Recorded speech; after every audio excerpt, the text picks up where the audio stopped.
Amigos, nesse momento delicado pelo qual a nossa sociedade passa, nós, como Igreja Evangélica de Confissão Luterana no Brasil e ECLB, Paróquia Evangélica de Confissão Luterana das Três Vendas, não podemos nos furtar de levar, mesmo diante das limitações que a situação nos impõe, uma palavra de esperança no cuidado e soberania de Deus. Gostaria de saudá-los com as palavras do Salmo 46.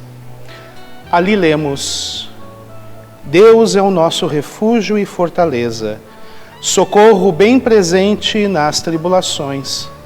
Portanto, não temeremos, ainda que a terra se transtorne e os montes se abalem no seio dos mares, ainda que as águas tumultuem e espumejem, e na sua fúria os montes se estremeçam.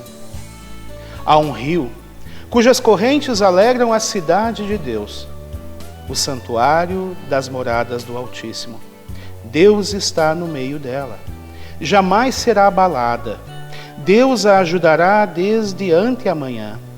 Bramam nações, reinos se abalam. Ele faz ouvir a sua voz e a terra se dissolve. O Senhor dos Exércitos está conosco. O Deus de Jacó é o nosso refúgio. Vinde, contemplai as obras do Senhor, que assolações efetuou na terra. Ele põe em termo a guerra até aos confins do mundo. Quebra o arco e despedaça a lança. Queima os carros no fogo. Aquietai-vos e sabei que eu sou Deus, sou exaltado entre as nações, sou exaltado na terra. O Senhor dos Exércitos está conosco. O Deus de Jacó é o nosso refúgio. Com a palavra do Salmo 46, iniciamos este momento de culto em nome do Pai, do Filho e do Espírito Santo. Amém. Gostaria de passar alguns avisos importantes e eu gostaria que você que está assistindo este culto também pudesse repassá-los adiante nos seus contatos, nas mídias sociais. Apesar de estarmos neste momento em recessão, o pastoreio em nossa paróquia segue. Tanto o pastor Aledir, o pároco, o pastor Everton e eu, estamos constantemente à disposição via telefone, via WhatsApp. Quero lembrá-los também da corrente de oração, que começa sempre às 7 da manhã e também às 19 horas de cada dia, lembrando desta situação específica e pedindo a Deus misericórdia e compaixão diante desta pandemia. Canais de comunicação com a paróquia e não somente com os pastores seguem via redes sociais. Demais situações, dízimos, ofertas, enfim, tudo aquilo que você necessita da comunidade, alguma informação, também via telefone e redes sociais você pode então obter o auxílio. Dados os avisos, gostaria de convidá-los agora para um momento de oração e preparação para ouvirmos a palavra de Deus para este culto. Oremos. Bondoso Deus e Pai, em tempos de angústia e aflição, Tu nos convida a lançar sobre si toda a nossa ansiedade, pois Tu tens cuidado de nós. Nunca abandonas os Teus no pesar e na luta. E as palavras confortadoras do Teu Filho são: estou convosco todos os dias, até a consumação dos tempos. Quer seja, portanto, nos dias bons, quanto nos dias maus, a presença de Cristo, mediante o Seu Espírito e a Sua Santa Palavra, nos conforta e nos orienta. E agora, de modo especial, pedimos, Pai Celeste, a iluminação do Espírito Santo, para entendermos a Tua Palavra, de tal modo que ela venha nos orientar neste tempo de aflição, e que nas Suas promessas o nosso coração possa encontrar guarida. Pai, eu peço encarecidamente que o teu reino avance entre nós, que sejamos assim conformados à imagem de Cristo Jesus, Ele que é o primogênito dentre muitos irmãos. E tudo isso para a honra e maior glória do teu nome. E é em nome do teu Filho amado, Jesus Cristo, que oramos. Amém. Gostaria de convidá-los a abrirem as suas Bíblias no Evangelho de Mateus, capítulo 2, versículo 13. Evangelho segundo Mateus, capítulo 2, versículo 13.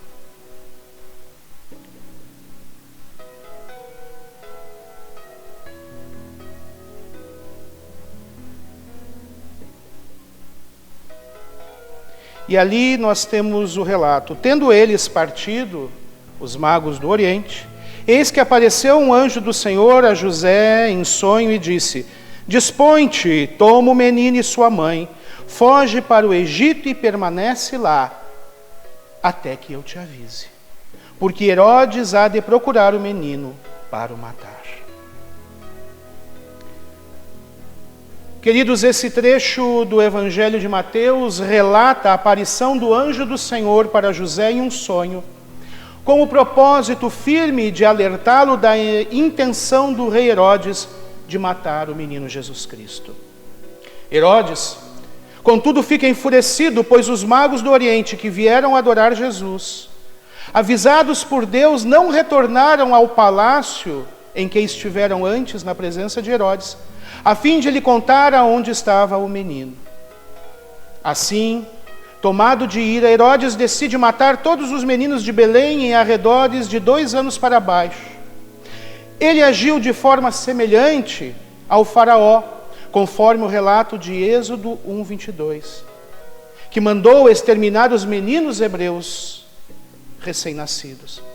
Vejam, foi um tempo de angústia, dor e pranto. No versículo 18 do mesmo capítulo, Mateus nos relata: em Ramá se ouviu uma voz, lamentação, choro e grande pranto. Raquel chorando os seus filhos e não quer ser consolada, porque já não existem. O evangelista aqui cita o livro do profeta Jeremias, capítulo 31, versículo 15. Uma profecia que está ligada ao exílio do povo de Judá no Antigo Testamento. E ele usa para falar da dor daqueles dias, da dor das mães que perderam seus filhos sob a tirania cruel do rei Herodes. Essa dor era semelhante à dor de ver os descendentes de Raquel sendo levados ao cativeiro na Babilônia. Após a morte de Herodes, Mateus nos relata nos versículos 19 e 20 do mesmo capítulo que o anjo do Senhor, aparecendo em sonho novamente, manda-os retornar para a terra de Israel. E aqui cabe outro paralelo com Moisés. Assim como Moisés foi salvo da tirania do faraó pelo agir soberano de Deus e deixou o Egito com o povo hebreu liberto, agora José retorna também do Egito com a sua família para Israel. Mas enquanto Moisés libertou o povo do cativeiro físico, Jesus Cristo, Filho de Deus, libertaria o povo de Deus do cativeiro espiritual. Gostaria, nesta pregação, de frisar aqui um aspecto diante do que estamos vivendo nestes dias muito atribulados, à luz da palavra ouvida.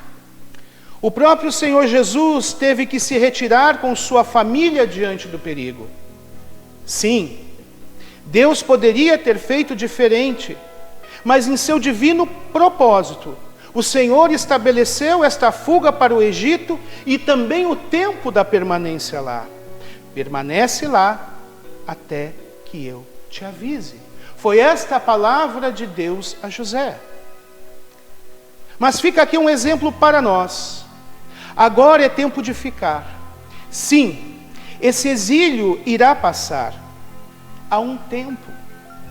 Aspiramos com certeza à velha liberdade que até ontem estava ali.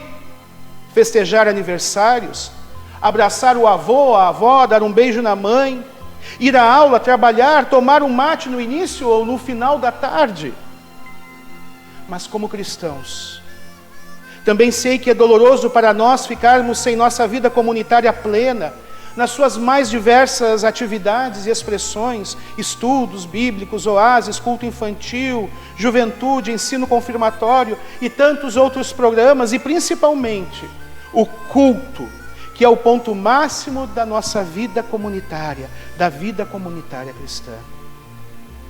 Quando somos privados de todas estas coisas, nós nos damos por conta que a vida é frágil como um fino cristal.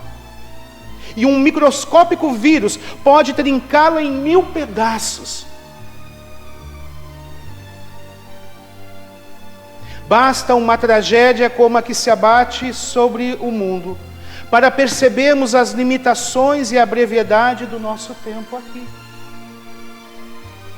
Contudo, é tempo de permanecer onde estamos, não por capricho, covardia ou falta de fé, como alguns até podem julgar, mas por amor e necessidade. Amor pelas pessoas e necessidade de preservar as suas vidas. Pois sombras ameaçadoras colocam vidas em jogo. Por isso o amor nos impulsiona a ficar e esperar o tempo de Deus. Como José se retirou com sua família para poupar a vida de Jesus Cristo da sanha assassina do rei Herodes. Assim nós também fazemos o mesmo, para poupar a vida de quem amamos, e não somente deles, mas de tantos outros que não conhecemos. E o fazemos interrompendo o ciclo, a fúria de um vírus altamente contagioso, que pode ser fatal em pessoas em situação de risco, como idosos, nossos avós e avós, nossas mães e pais, quem sabe, tios, e também enfermos, mas não somente eles. Estamos em meio a uma pandemia, e o nosso coração inquieto se debate contra as grades invisíveis da prisão que as atuais circunstâncias nos impõem. Queremos sair deste exílio e retornar à vida, mas agora, sim agora, é hora de parar e de preservar a vida, não somente a nossa, mas de todos ao nosso redor. Nós não sabemos o certo quanto tempo será esse exílio, e a duração deste tempo também não nos pertence, mas o seu propósito, como tudo o que há na criação, será para o louvor e a glória de Deus. E aqui cabe a exortação do Salmo 46:10, aquietai-vos e sabei que eu sou Deus, serei exaltado entre os gentios, serei exaltado sobre a terra. É hora de aquietar o coração. Em Eclesiastes 3:11 lemos, tudo fez Deus formoso no seu devido tempo. Assim como tudo tem seu tempo, também tudo tem seu propósito em Deus. Diante desta realidade, se dissipa todo o medo com relação ao futuro. Assim como Deus foi soberano sobre Herodes, Ele também o é sobre esta pandemia. No Salmo 73, versículos 23 a 26, o salmista resume nossa situação. Todavia, estou de contínuo contigo. Tu me sustentaste pela minha mão direita. Guiar-me-ás com o teu conselho, e depois me receberás na glória. Quem tenho eu no céu senão a ti? E na terra não há quem eu deseje além de ti. Os cristãos não estão numa redoma protetora livres do vírus. Podem sim ser contaminados e contagiar outros. Por isso, a necessidade neste momento é de aquietar, de se recolher, de cuidar e de orar. Mas se mesmo assim isso ocorrer, o salmista ainda nos revela uma verdade consoladora. A minha carne e o meu coração desfalecem, mas Deus é a fortaleza do meu coração e a minha porção para sempre. Deus será a sua fortaleza e dará ânimo e graça para suportar. Jesus, em João 16:33, afirma: eu disse essas coisas para que em mim vocês tenham paz. Neste mundo, vocês terão aflições, contudo tenham ânimo. Eu venci o mundo. Vejam, no mundo, a realidade será de aflições. Jesus nunca nos prometeu um mar de rosas. Em contraste, Jesus assegura que nele, em mim, vocês terão paz. Aqui Jesus lembra a parábola da videira e dos ramos do capítulo 15 do mesmo Evangelho de João, aonde ele nos relata que aqueles que estão enxertados nele têm vida e produzem fruto. Aqueles que estão unidos a Jesus participam da sua vitória conquistada na cruz contra os males, contra este mundo. Eles até podem sofrer ataques físicos e aflições, e a doença é uma forma específica de aflição. Contudo, o cristão sabe quem triunfa no final. E com isso, ele não só desfruta a paz de estar unido a Cristo, mas também em meio ao caos desse mundo, ele pode com ousadia e coragem proclamar a soberania de Deus e compartilhar a razão de sua fé e a paz com os aflitos. E aqui eu me recordo de uma história muito especial. O reformador Martinho Lutero tinha uma filha muito amada chamada Madalena. E na sua adolescência ela adoece. E no leito de morte, Lutero, como pai e pastor, prepara sua filha para um encontro com Cristo. No dia do sepultamento de Madalena, Lutero, não imune à aflição, passando por ela, cheio de fé e confiança na provisão de Deus, pede: por favor, não coloquem pregos na tampa do caixão, não preguem a tampa sobre o caixão, porque eu tenho certeza que Jesus ressuscitará minha filha no último dia. Esta é a fé e a paz que excede toda a compreensão humana. E Lutero pôde afirmar isto, porque apesar da aflição, ele cria no Senhor, que havia vencido na cruz e na ressurreição os males deste mundo, e que prometeu aos seus a ressurreição e a vida eterna. Concluindo com duas aplicações práticas. Primeiro, pastor, o que devemos fazer diante do isolamento social? Assim como José teve de se exilar com Maria e Jesus no Egito, permanecendo lá, isolados do seu povo, até que fosse avisado para retornar em segurança, quando o perigo houvesse passado, assim devemos fazer diante desta pandemia, que também passará. Lembremos que Deus é soberano tanto sobre Herodes, quanto sobre este momento. Mas, pastor, como fazer isso? Permanecendo em recolhimento e evitando situações de risco já prescritas pelas autoridades da área da saúde. Evitar contato físico, aglomerações, desinfetar as mãos com álcool gel, bem sumiu o álcool gel do mercado, lave bem as suas mãos com água e sabão. Evite abraços, apertos de mão. Saia para o comércio o mínimo necessário. Enfim, medidas simples que evitam grandes danos. Essa é uma atitude de amor ao próximo e também um testemunho da Igreja de Jesus Cristo para o mundo. Por enquanto, o maior gesto de demonstração de amor não será mais o toque, o abraço, o aperto de mão.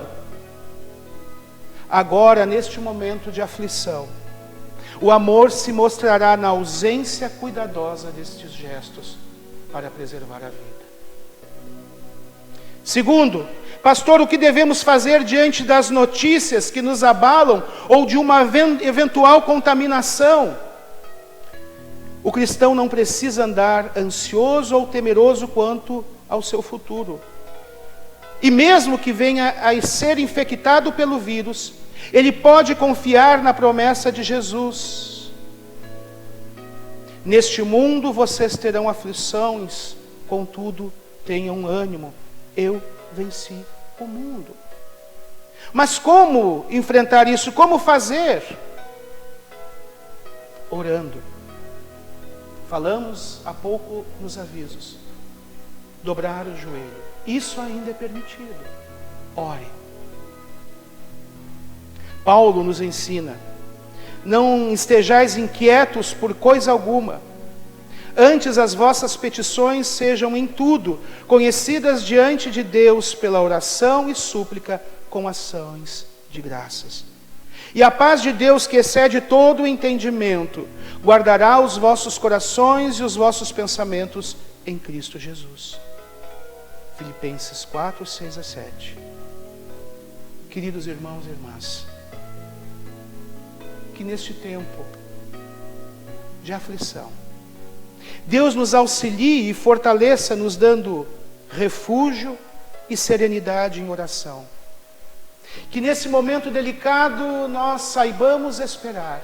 Que neste momento delicado nós saibamos nos aquietar no colo de Deus, esperando como José o tempo certo de voltar, o tempo certo de abraçar, o tempo certo de tomar o mate, o tempo certo de nos congregarmos em comunidade e o tempo certo de novamente em torno da mesa da comunhão partirmos o pão e partilharmos o cálice da salvação. Que Deus assim nos guarde corações e mentes em esperança e fé. Amém.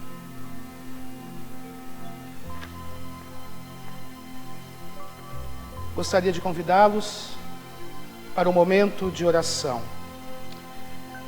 Bondoso e eterno Deus e Pai, em Tuas mãos os nossos dias estão bem guardados. Ensina-nos a contá-los para que alcancemos um coração sábio. E o coração sábio é aquele que, entregue à Tua divina providência, não é temeroso, mas confiante. Nestes tempos de aflição e dor, tempos em que as pessoas andam apavoradas e incertas, que nós como igreja possamos fazer a nossa parte com responsabilidade, cuidando e zelando pela vida, não só a nossa e dos nossos amados, mas também daqueles que não conhecemos. Que possamos fazer a nossa parte nos resguardando neste exílio até que haja o tempo oportuno de retornar. E até lá, livra o nosso coração do pânico e da ansiedade. Que possamos, através das mídias sociais, que hoje facilitam a comunicação, que possamos estar, Senhor Deus, passando adiante palavras de ânimo, confiança e fé em Tua soberania.